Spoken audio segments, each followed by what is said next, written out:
Sankheda police station વિસ્તારમાં ભારતીય બનાવટના વિદેશી દારૂનો જથ્થો ઝડપી પાડી પ્રોહી ધારા હેઠળનો ગણનાપાત્ર કેસ શોધી કાઢતી સંખેડા પોલીસની ટીમ.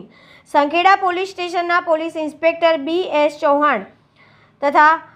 પોલીસ ટીમ પ્રયત્નશીલ રહી હ્યુમન ઇન્ટેલિજન્સના આધારે બાતમી હકીકત મેળવી સંખેડા પોલીસ સ્ટેશન વિસ્તારમાં માલુ ગામની સીમમાં રાવજીભાઈ રણછોડભાઈ પટેલ નાઓના ખેતરના શેડા ઉપરથી ગેરકાયદેસરના ભારતીય બનાવટના વિદેશી દારૂ જુદી જુદી બ્રાન્ડનો જથ્થો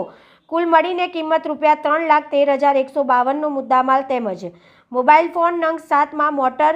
ઓમ સાયકલ નંગ 6 અને એક ક્રીટા કંપનીની સેલ્ટોસ 4-વ્હીલર ગાડીને કોડન કરી તે માથે મળી કુલ કિંમત ₹2,68,152ના મુદ્દામાલ સાથે રેડ દરમિયાન 6 આરોપી તથા પાછળથી એક આરોપી એમ કુલ 7 આરોપીઓને પકડી પાડી પ્રોહિબિશન પાસ હેઠળના ગણનાપાત્ર કેસને શોધી કાઢી સંખેડા પોલીસને સફળતા મળી છે. શેખ મુઝફ્ફર નઝર, છોટાઉદેપુર.